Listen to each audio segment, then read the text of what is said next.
They had won the war. The British came in and built Fort Pitt, named after William Pitt. And if you look under the American flag over there, you'll see that small little structure.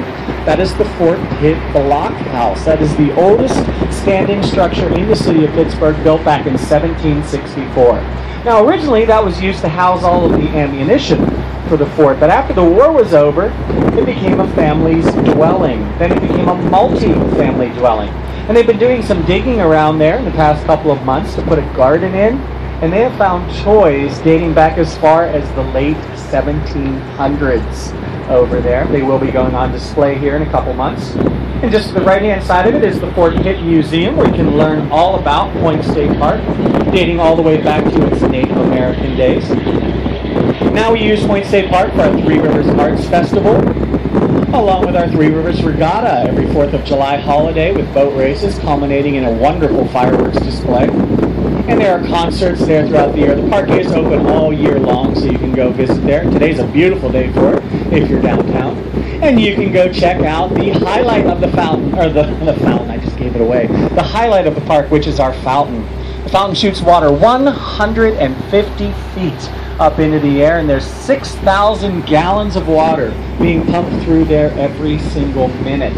Now, it does operate on a wind sensor, so if it gets a little bit windy, the level of that fountain will lower all on its own. The water is chlorinated, so you can wade your feet and walk around in the outer ring of the fountain, not the inner ring.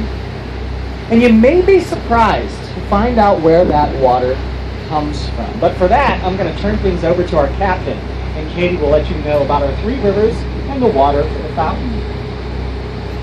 Thanks, Jason. How are you guys? Now, the water from that fountain does not come from any of our visible three rivers that we're going to drive on today. It actually comes from an underground water table known as the Wisconsin Glacier Flow. It's located 65 feet underground, and they'll pump the water up here throughout the year, and if they just refill the fountain anytime during the year, the water will be 55 degrees.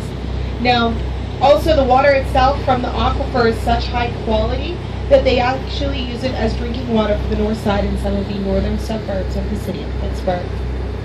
Now, as for his concept to the city of Pittsburgh, and they told him his building was too tall, that it would block views coming down from Mount Washington of other buildings. So he went back to the drawing board, came up with that design that you see right there with the needle on the top, and the needle represents the original intended height of the building.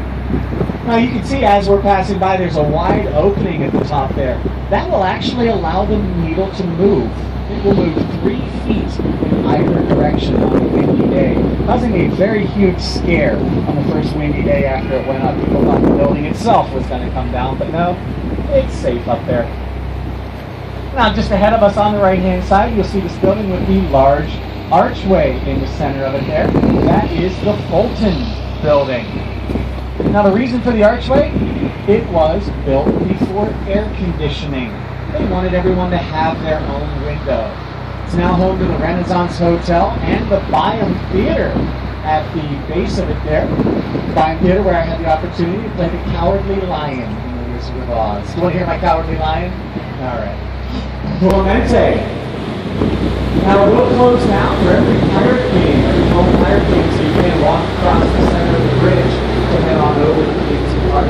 There you can see inside of the Renaissance Hotel there, a beautiful architectural structure. Now Roberto Clemente retired from baseball in 1972 after getting his 3,000th hit. And he was on his way to Nicaragua to aid in humanitarian relief for an earthquake when his plane tragically went down. But